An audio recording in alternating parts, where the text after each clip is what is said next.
All right, people. So, what we're going to do today is that we are going to do a photo restoration. For the longest time, we've been using these videos, and I think it's time to make a new one with me rather than just stealing something that they're using. So, what we're going to do today, it might look a little bit different by the time we actually get to doing this, at least on the website version of it. So, just kind of hang with me. So the first thing you're going to do is you're going to go into the artwithnelson.weebly.com and cool. So you're going to find this picture of this little girl. Okay. So what we're going to do today is we're actually going to do a photo restoration type thing. So we're going to we need to download the file. So untitled one copy. So hit download. Boom, and then it pops up down here. And I'm using Chrome. If you're doing Safari, it might look a little bit different. Okay, so let's minimize this. So I can see it's right here. I'm going to drag it into my Photoshop, and I'm going to let go. And there you go. So it pops up. And as you can see, this image is a little jacked up right now, and so that's what we're going to do. We're actually going to do our best to fix this. I'm going to talk about this a couple different times throughout the trimester, and that we actually want to work additively versus subtractively. So what I mean by that is that we're going to work on multiple layers rather than just working right on the image itself. The reason why we want to do that is that way if we mess something up, we can always come back and fix it. Okay. So one of the first things I'm going to do, once again, just to work additively, is to make a copy of my background file. Okay, so what I'm going to do, I'm going to click, I'm going to drag it down to that little picture of like a folded up paper, and now I have two copies of it. Okay, you can see there's little eyeballs on each one of these, so the eyeballs make it visible and invisible. So I don't need to see both of them at the same time. And so what I'm going to do is I'm going to make that background invisible. One of the reasons why that's important is that if I'm working, let's say, and I'm erasing things, so I'm erasing, even though it doesn't look like it's doing anything, the reason why it doesn't look like I'm doing anything, because I actually have two of the images. And so when I'm erasing it, it looks like it's not happening, but I'm actually just showing the image behind it. So let's step back and undo. So I'm going to hit Command Z. And there it goes, and it goes away. So now I'm going to make sure that this one is closed. This eyeball is closed. All right. All right. So our first step, I think one of the first things that we can do is that we're going to try to get rid of this little schmudge, this little cut piece of paper down here first. So the first thing I'm going to do is I'm going to take my lasso tool, and what I'm going to do is I'm actually going to steal a bit from over here, and I'm going to place it, boom, right over there. Okay. So actually what I'm going to do, I'm going to click, I'm going to drag a big old spot, and I'm actually going to grab bigger than I actually need. And the reason why is because I'm going to use this almost like a band-aid to fix that hole over there, right? So if you had, if you were in a horrible chainsaw accident and you cut your arm off, if you put a little band-aid on it, it's not going to do much, right? It's not actually going to like seal it. It's the same kind of thing. If I took a little section that was like this big and try to put it over this, it's not really going to like fix the problem. It's just going to kind of cover it up just a little bit. Okay, so I want to do a big selection. Now the next thing we're going to do is we're actually going to make a copy of it and put it on another layer.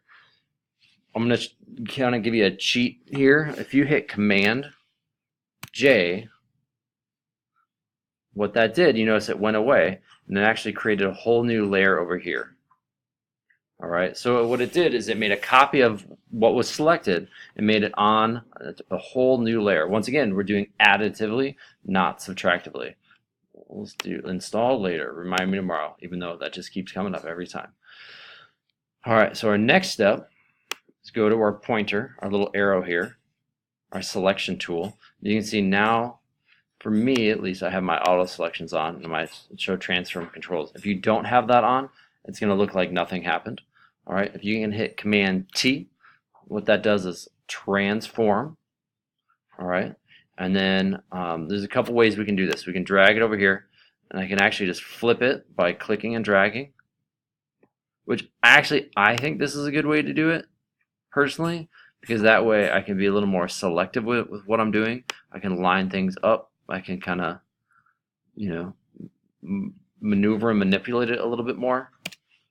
Okay, and I hit enter to make that selection official. Okay, so let's go. I'm going to go back. I'm going to show you another way to do it. Command T. All right. Now, remember, I've said this in class a handful of times, is that holding down Control and clicking is essentially your right click. Okay, so if I hold down Control and I click, it gives me it says free transform, scale, rotate, skew, all these things. I can flip horizontally. Boom. Now I can actually just drag into place, and it should fit pretty well. Okay, so you notice like right now there's still those transform boxes, selection boxes around it. You actually have to hit return for that to go away to actually be able to use it. All right, so now we have our patch over the top of it. What we need to do is we're going to do this thing called a mask. Mask is super helpful in like a lot of different things that we're going to do. This is just kind of like our starting point with masks. We're going to talk about masks, I'm pretty sure, a whole bunch of times throughout this trimester. So just kind of like put that in your little memory bank, okay? We're using this thing called a mask. If we go to our layers panel on our right, we can see there's a handful of different things down here. So we have our link FX, so like doing like effects kind of things, or a layer style. This is our layer mask. This is adjustment layers. We can put things into a folder and this create a new layer, and this is our trash. Okay, so what we're going to do is we're going to do an add a layer mask. So it doesn't, once again, doesn't look on our image like it did much, but over on the right side we have this fancy new box that popped up. Okay, so you notice this whole box in there is white. So essentially what a mask does, it's kind of like a mask that you'd wear for like Halloween. It's covering everything up, even though it doesn't really look like it right now. The cool thing about masks is that we can essentially like temporarily erase things, and we have more options with it. So with you notice this box down here is white. This box here, our mask box, is white. What we're going to do is we're actually going to paint with black. Okay, what's black is invisible and what's white is visible. Okay, if I paint in black, I'm going to make this stuff invisible, and if I paint with white, it'll actually bring it back. Like I said, this little box right now is all white, so we can actually see everything that's on that layer. All right, so if I paint, right, it makes it invisible. You can actually see it showing up over here, but like I didn't do a very good job there, so let's switch it back to white. And I can paint whatever I just did back in, right? So this is a temporary option, right? So I can actually always go back and fix things if I'm not happy with it. This is way better than using the eraser tool, right? Because if I use the eraser tool, it's gone forever. So let's do this. So if you notice when I painted with that black, it was a really hard edge and it made it go, it didn't blend very well. So what we're going to do is I'm going to go up to this thing called opacity. Opacity is essentially like how much I can see through it, and flow is kind of like if I had a spray paint can, depending on how much I push down, that's how much is going to come out. So flow is like how much comes out, where opacity is like how see-through it is. So what we're going to do, and I think bringing our opacity and our flow down when we're trying to make things kind of like blend together is really good, because that way we're actually going to see a little bit of the thing we brought in plus a little bit of the background as well. Okay, and then our brushes are up here. I'll say this too while we're kind of talking about different tools and stuff like that. You notice on our toolbar, some of these things actually have triangles, little in the little corner. If I click and hold down, you'll see more tools pop up, right? So sometimes you're like, I need the paint bucket and I can't find it. Or I need the gradient tool. Where is it, Nelson? It's actually underneath of that tool, right? So if there's a tool that has a little triangle in the corner, that means there's actually more tools underneath of it, all right?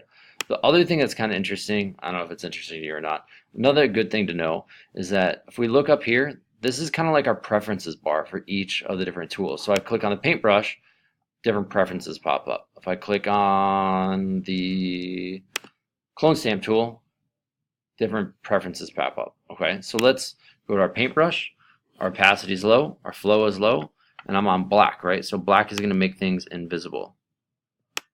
So you can see as I go through here, I'm erasing little bits here and there, right? And so it's way more of a gradual thing. So I'm just going over the spots where this little girl is.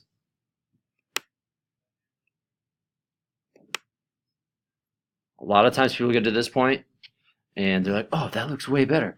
But she actually has a little booty back in here. So we can actually go back in there too. All right, let's go in there. We're just kind of slowly erasing little bits at a time. So it actually doesn't look too bad there. Okay. One thing that might happen is that you're erasing, and it starts to turn yellow. So what that means is you've erased too much. All right. So all we have to do, switch our paintbrush back to white, go back on top of that to kind of bring some of that stuff back in. Okay. Once again, we can kind of see what we're doing over here.